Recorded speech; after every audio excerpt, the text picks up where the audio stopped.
Quand j'étais en primaire et qu'on m'appelait au tableau, j'étais la nana qui mettait son manteau. J'avais trop peur d'attirer l'attention sur moi, qu'on me regarde, qu'on pense des mauvaises choses, d'avoir un truc qui n'allait pas sur ma tenue. J'ai toujours eu peur de pas être parfaite et j'ai toujours eu peur du jugement des autres. J'avais tellement peur de me tromper que tout le temps, je me trompais. Et pire, je tremblais. Plus t'es nerveux, plus t'es timide, plus ça se voit, ça se sent, ça rend les autres anxieux et du coup, jugeants. C'est un espèce de jeu auto-entraînant qui fait qu'au début, t'es un peu timide et à la fin, t'es carrément tétanisé par la prise de parole en public. D'ailleurs, ça a un nom et ça s'appelle la glossophobie. Les gens ont encore plus peur de parler en public que de mourir. C'est dire à quel point notre société a un problème avec ça. Il y a 4 ans, j'aurais jamais pensé être là pour vous parler aujourd'hui. J'aurais jamais pensé que sur mon LinkedIn, il y aurait écrit le mot conférencière. Il y a 4 ans, j'étais une marketeuse plantée et même si j'avais d'excellents résultats, personne ne le savait. Mon rêve, c'était de rester dans les jupes de ma mère. Et j'ai jamais osé seulement rêver d'être entrepreneur, tout simplement parce que pour moi, avoir un patron, c'était la meilleure chose qui pouvait m'arriver. Aujourd'hui, c'est indétectable et pourtant, je suis une timide maladive. Bref, si vous posez la question à mes anciens collègues, ils sont complètement hallucinés de voir comment l'histoire a tourné. Quelques années plus tard, je suis devenue l'entrepreneur la plus visible de ma catégorie. Je génère 10 millions de vues par mois et aujourd'hui, je n'ai plus peur de dire que j'adore parler en public. Je pense juste que je n'avais jamais osé en rêver. Dans cette vidéo, je vais vous donner toutes mes techniques pour que vous, qui redoutez la prise de parole en public, vous vous donniez enfin les moyens de l'aimer. C'est en devenant entrepreneur que j'ai dû pour la première fois pitcher. Il n'y avait plus personne pour prendre la lumière pour moi. Il fallait que mon cofondateur et moi, on passe ensemble cet oral de pitch à l'ESCP Paris. À l'époque, on rêvait de rejoindre cet incubateur. Et je me souviens encore du regard de l'examinatrice sur moi pendant ma présentation. À ce moment-là, j'avais pas les codes et j'ai tout simplement fait un carnage. Même mon associé me l'a dit juste après, tellement ça se voyait. J'étais tendue comme un string et ça se voyait que je récitais. Quand la présidente de l'incubateur m'a proposé de faire une visite des locaux, je lui ai tout simplement répondu que j'avais pas le temps.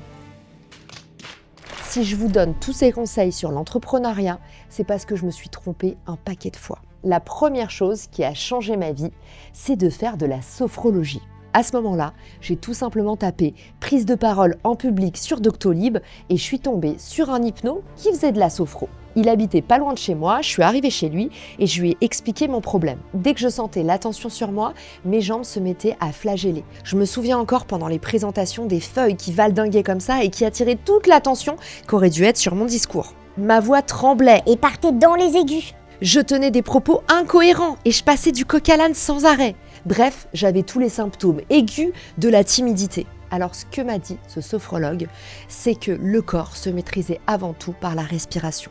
En maîtrisant ma respiration, j'ai commencé à mieux me tenir. En mieux me tenant, j'ai commencé à avoir un rythme plus normal et plus éloquent. En ayant un rythme plus normal et plus éloquent, j'ai arrêté de flipper et de tout gâcher. Et en arrêtant de tout gâcher, j'ai eu des premiers succès qui m'ont permis de gagner en confiance encore et encore au fil des présentations. Bref, le premier pivot dans mon aventure, ça a été ces séances de sophrologie qui m'ont laissé avec quelques exercices qu'avec le temps, je n'ai même plus besoin de faire parce que mon organisme s'est directement conditionné. On ne se rend pas compte à quel point la respiration, c'est toujours l'élément central de vos présentations. Mon deuxième point, ça a été de faire un stage de prise de parole en public qui m'a réconciliée totalement avec le ridicule.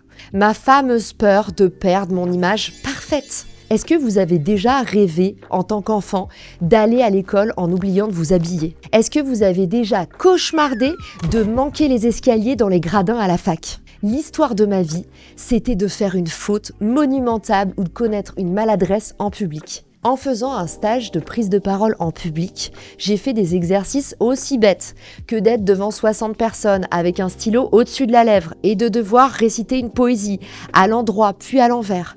J'ai appris à dédramatiser l'image qu'on avait de moi. Et surtout, je me suis rendu compte que 80% de votre communication, elle passe par l'intention que vous avez pendant votre présentation. Quelqu'un qui va pas se prendre la tête et qui arrive en se disant « je suis là pour passer un bon moment », il vous fera toujours passer un bon moment. A contrario, si avant de passer sur scène, vous vous dites « Pourquoi je suis là ? Pourquoi j'ai accepté tout ça ? Je suis ridicule, je suis qu'une merde », tout le monde recevra ça en pleine face pendant votre présentation. En résumé, si vous avez l'opportunité de vous ridiculiser, quelle qu'elle soit, en faisant un stage de prise de parole en public ou en faisant un truc qui vous terrorise depuis tant d'années, vous vous rendrez compte que les gens qui sont en face de vous n'aspirent qu'à passer un bon moment. Et vous comprendrez enfin que moins vous vous prenez au sérieux, plus tout le monde passera un bon moment. Après avoir raté les 3/4 de mes présentations en public pendant mes premières semaines d'entrepreneuriat et au moment où trouver un incubateur était critique, j'ai tout simplement appelé mon ancienne boss à la rescousse. Stéphanie, c'était la dernière personne qui m'avait recrutée et elle connaissait par cœur mes défauts comme mes qualités. C'était aussi quelqu'un de puissamment bien intentionné. Je savais qu'elle allait me faire un feedback droit, honnête et constructif sur ce que j'avais fait. Je lui ai proposé un café et je lui ai donné ma problématique clairement. Stéphanie, j'ai vraiment du mal avec la prise de parole en public. Toi qui m'as vu faire, est-ce que tu as 15 minutes pour me donner des conseils autour d'un café ? On en a déjà parlé dans mes précédentes vidéos. Mais quand vous demandez aux gens un conseil et pas un service, vous les mettez dans la posture d'expert où ils sont heureux de vous répondre et de vous aider. À ce moment-là, Stéphanie m'a accordé plus qu'un café. Elle m'a donné son meilleur conseil. C'est d'ailleurs le conseil que vous avez préféré dans ma vidéo sur les techniques de pro pour la prise de parole en public. Elle m'a conseillé d'aller dans les toilettes juste avant mon intervention et de faire le poulpe. Autrement dit, détendre tout mon corps, dédramatiser et surtout arrêter de me prendre et de prendre les choses trop au sérieux. Arrêter d'agir comme si ma vie en dépendait. Évidemment, Stéphanie avait mis le point exactement sur ce qui flanchait chez moi. Et ce sera peut-être pas la même chose pour vous. Mais les feedbacks de nos proches nous permettent de gagner des années sur ce qui nous fera avancer. La personne qui vous aime et qui vous connaît va vous mettre directement le doigt sur le problème.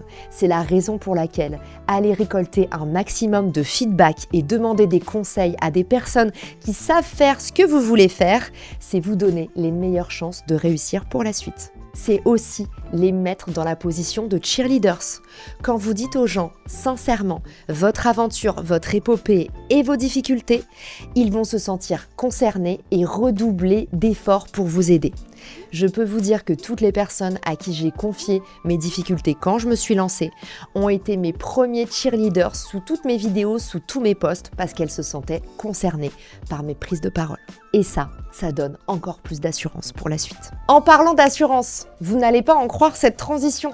Le sponsor de cet épisode, c'est Hiscox. Hiscox, c'est mon assureur et c'est grâce à eux que j'ai appris ce que c'était qu'une RC Pro. Avant ça, j'étais pas assurée et je me rendais pas compte à quel point ça me créait de la charge mentale inutilement. Si comme moi, vous êtes consultant, indépendant, que vous bossez chez vos clients, que vous faites des rendez-vous en physique et que potentiellement vous n'êtes pas couvert sur tous les risques du métier, je vous conseille de vous renseigner dans la description sur Hiscox. Ils sauront vous aiguiller en fonction de vos besoins.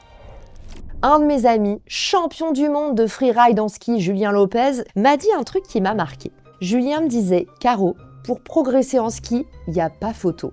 La meilleure technique, c'est la vidéo. » Même un athlète de haut niveau regarde ses performances encore et encore pour comprendre ce qu'il peut améliorer au moindre centimètre près. Se regarder en vidéo, sans le prisme et notre effet de réalité, c'est enfin avoir un regard objectif sur soi-même. L'étape d'après, c'est de commencer à publier certaines de ces vidéos, même si elles sont pas parfaites. Le fait de te dire mieux vaut fait que parfait, de t'autoriser à faire un truc un peu moyen, tu vas voir combien ça va te libérer et te faire aussi dédramatiser l'exercice d'être visible en public. Tu verras que là où tu attends des tas de commentaires négatifs, il ne va rien se passer. Car la plupart du temps, les gens sont plutôt heureux, soutenants et solidaires avec toi dans ton aventure.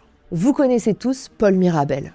Salam les Roya. Mais ce que vous savez pas, c'est qu'en soirée, un de mes potes m'a raconté qu'il était avec lui au lycée et qu'il participait à tous les événements humour sans faire rire personne.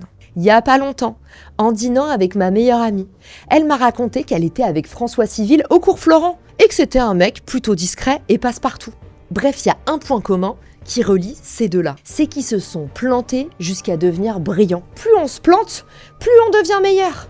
Dédramatisez vos échecs, dédramatisez vos épisodes ratés, vos posts nuls, ce bad buzz qui vous a valu des haters parce que vous vous êtes mal exprimé, cette réunion qui s'est mal passée parce que vous l'avez trop ou pas assez ramenée. Commencez à vous dire que l'obstacle est le chemin. La répétition bat le talent. C'est la raison pour laquelle ce mec qui était nul au lycée est devenu une méga célébrité. Il n'a pas arrêté d'échouer, il n'a rien lâché. Et c'est ça que vous devez opérer si demain vous voulez vaincre votre timidité. Commencez maintenant à envoyer valser toutes vos croyances.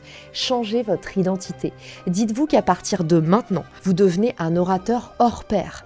Qu'à partir de maintenant, vous êtes Monsieur Présentation. Commencez déjà à habiter votre nouveau personnage et vous allez voir que petit à petit, le costume va s'adapter à vous et vous ira à merveille. Si cet épisode vous a plu, sachez que vous avez le pouvoir de changer la vie de quelqu'un d'autre. Si vous connaissez un timide ou quelqu'un qui a un potentiel non exprimé, envoyez-lui cet épisode. Et si vous avez la moindre question, rendez-vous jeudi à 13h en direct dans la hotline de Caro. Je vous donnerai les déclics qu'il faut pour déclencher votre étape d'après. Ciao! Si cet épisode te plaît, tu peux le partager en me taguant ou lui laisser 5 étoiles sur Apple Podcasts. Marketing Square.